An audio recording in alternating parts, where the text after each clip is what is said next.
रहे हैं सच्चा भारत लाइव न्यूज, हर कदम सच के साथ। मेरा नाम नेहा भारती है और मैं जामा मस्जिद पे इफ्तार कराने आती हूँ। मुझे लगता है कि सारे फेस्टिवल सबके हैं, तो इसलिए हम यहाँ पर इफ्तार कराने आते हैं और हम यहाँ पर इफ्तारी बांटने आते हैं। तो बहुत से हिंदू लोग हैं जो हमें डोनेट करते हैं यहाँ पे इफ्तारी बांटने के लिए। पिछले 3 साल से रमजान के महीने में जामा मस्जिद पर इफ्तारी करा रही दिल्ली की रहने वाली नेहा भारती का मानना है कि सारे त्योहार सबके हैं और हमें हर त्योहार को मिलजुल कर मनाना चाहिए। दिल्ली यूनिवर्सिटी से पढ़ाई करने के बाद नेहा अपना खुद का NGO भी चलाती हैं, जिसका नाम राह है। रमजान के महीने में वो अपने दोस्तों के साथ हर दिन जामा मस्जिद के गेट नंबर 3 के पास लोगों को इफ्तारी करा रही हैं। ब्रूट ने उनसे बात की और जानने समझने की कोशिश की कि वो ये काम क्यों कर रही हैं और वो क्या चीज है जो उन्हें इसके लिए मोटिवेट करती है। देखिए, इफ्तारी की अगर मैं बात करूँ तो 3 साल मुझे लगातार हो गए, तीसरा साल है ये मेरा। और ये चीज़ मेरे दिल में दिमाग में इसलिए आई क्योंकि जब देखा सोशल मीडिया पे हम देखते थे या न्यूज़ में हम देखते थे, काफ़ी सारी चीज़ें हमें दिखती थी जो ख़राब होती हुई दिखती थी, जो हमें लगता था कि नहीं, इसको ठीक करने की ज़रूरत है। हम अकेले नहीं कर सकते, बट हाँ, अकेले भी कुछ कर सकते हैं, ये बात है। तो इसलिए मैं घर से बाहर निकली। मेरे पेरेंट्स ने बोला कि बाहर निकलो, कुछ करो, और हो सकता है कि ज़रा सी मोहब्बत की अगर तुम सीढ़ी पे पैर रखोगे तो क्या पता और भी लोग तुम्हारे पीछे आए, तो करो। तो तभी हमने स्टार्ट कर दिया। फिर उसके बाद काफ़ी लोगों का सहयोग मिला और आज मेरे को बताते हुए बहुत खुशी होती है इस बात को कि हम यहाँ पर इफ्तारी बांटने आते हैं तो बहुत से हिंदू लोग हैं जो हमें डोनेट करते हैं यहाँ पे इफ्तारी बांटने के लिए।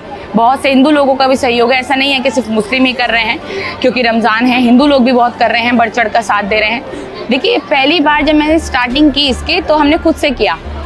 मेरे पेरेंट्स से मैंने काफ़ी पैसे लिए, फिर उसके बाद मेरे दोस्तों से मिलकर, जितने भी मेरे दोस्त हैं, हमने थोड़े पैसे मिला के, मैं मिडिल क्लास फैमिली से हूँ, हमने स्टार्ट किया। फिर उसके बाद जब मैं वीडियोस डालने लगी सोशल मीडिया पे तो लोगों को जब काम पसंद आने लगा तो उन्होंने भी मेरा सहयोग करना स्टार्ट किया। उन्होंने मुझसे पूछा कि हम भी आपको डोनेट करना चाहते हैं। इनफैक्ट मैंने खुद नहीं बोला था कि आप मुझे डोनेट करिए, लोगों ने पहले से ही खुद कदम रखे कि आप स्कैनर भेजिए या फिर आप बताइए कैसे डोनेट कर सकते हैं हम। तो उन्होंने फिर बोलना स्टार्ट किया। फिर इसी तरीके से हल्के हल्के बाहर से डोनेशंस आने लगी। काफ़ी लोग जैसे रुआवजे की बॉटल्स होती हैं वो भेजने लगे, जो राशन का सामान होता है वो हमें भेजने लगे। उसी तरीके से फिर हम यहाँ पर इफ्तारी कराने लगे। देखिए, जामा मस्जिद मैंने इसलिए चुना, पहली बात तो मेरे घर के बहुत पास था, और दूसरी चीज़ ये मेरे पापा मम्मी का आइडिया था कि आप जामा मस्जिद पे बांटो, और इधर उधर क्योंकि भीड़ भड़का ये सब चीज़ें होने से बेहतर है कि जहाँ चीज़ें जो तुम्हारे घर के पास है वहीं पर जाकर तुम आराम से बांट दो, और एक जगह ऐसी हो जहाँ पर तुम रोज़ बांट सको।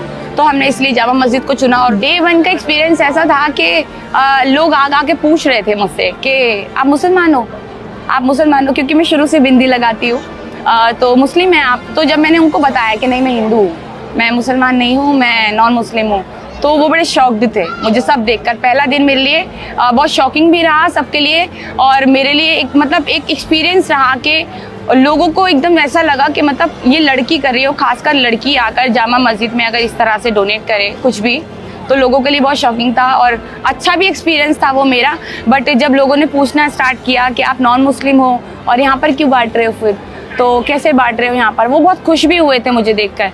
तो इसी तरीके से, बट हाँ, जो भी रहा एक्सपीरियंस शुरू से बहुत अच्छा रहा मेरा यहाँ। पिछली बार ऐसा हुआ था कि मैं इफ्तारी का सामान यहाँ पर लेकर आ रही थी, मेरा एक्सीडेंट हो गया, और मेरा एक्सीडेंट हुआ तो मेरे पैर में फ्रैक्चर हो गया और 3 दिन हम लोग नहीं आ पाए, बट मेरी टीम फिर भी आई। बट मैं यहाँ पर शामिल नहीं हो पाई थी, टीम फिर भी आई थी मेरी यहाँ पर। यहाँ पर भीड़ भड़का जब बहुत ज़्यादा हो जाता है तो अच्छी चीज़ें हैं, बट काफ़ी लोग खींचने लगते हैं। वो सब चीज़ें मुझे अक्सर पसंद नहीं आती। खींचते हैं, आपको ज़बरदस्ती बोलते हैं आपको कि मतलब दे दीजिए, तो प्रॉब्लम होती है। पर एक बारी मेरे पेरेंट्स की आंखों में आंसू आ गए थे कि मैं यहाँ पर आई थी, मैं लेट हो गई थी, और मैं लेट हो गई थी तो मैंने जो अपना इफ्तारी का सामान है वो बीच में ही खोल लिया था, और मैं गिर गई थी नीचे, और लोगों ने घेर लिया था पूरा वो सामान लेने के लिए, वो नोचा वोची करने के लिए। तो मैं घर पे जाके मम्मी के सामने रोने लग गई थी कि मेरे साथ ऐसे ऐसे हुआ। तो मम्मी की भी आंखों में आंसू आ गए। वही एक दिन जो मेरे लिए रहा, जो ख़राब रहा आज तक, वो भी पिछले रमज़ानों में, क्योंकि मैं बहुत लेट हो गई थी, जाम में मैं फंस गई थी। बस उसी के बाद वो इंसिडेंट बुरा रहा, बाकी अदरवाइज़ उसके अलावा कोई भी नहीं। जब भी अगर मेरे को परेशानी होती है तो मम्मी पापा कहते हैं हो जाएगा, कोई बात नहीं, तुम करो, हो जाएगा। और लोगों ने ये भी बोला कि मतलब क्यों कर रहे हो, और दूसरे धर्म की होकर दूसरे धर्म के लिए क्यों करना, और तुम तो मुसलमान भी नहीं हो, फिर इनमें क्यों, आप इनके लिए क्यों कर रही हो। ऐसी चीज़ें बहुत सुनने को मिली, सोशल मीडिया पे भी बहुत सुनने को मिली। फिर काफ़ी लोगों को ने बोला कि भाई दिखावा है, ये वीडियो बना रहे हैं। देखिए, आप भी दिखावा करिए, हम तो चाहते हैं ऐसा दिखावा सब करे। अगर ये दिखावा ही होता है तो ऐसा दिखावा सब करे तो ज़्यादा बेहतर है।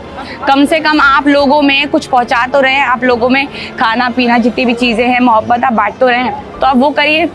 तो फिर बट उससे कोई फ़र्क नहीं पड़ता। और मुझे लगता है कि फैमिली का सपोर्ट है आपके पास तो सब कुछ है। और फिर मुझे उसके बाद मुझे सुनना बंद हो गया कि जो बोलना है बोलते रहना, चाहे वो हिंदू हो, मुस्लिम हो, अदर कास्ट कोई भी हो। मैं यही कहूँगी कि देखिए, नफ़रतों से कभी ना कुछ जीता गया है, ना कभी जीता जाएगा। मोहब्बतें ही जो है वो हर चीज़ जीत सकती है, नफ़रतें हमेशा हारती हैं। और इस बारी भी हमें नफ़रतों को हराना है, चाहे वो किसी भी तरीके से हो, किसी भी तरफ से हो, चाहे कैसे भी हो।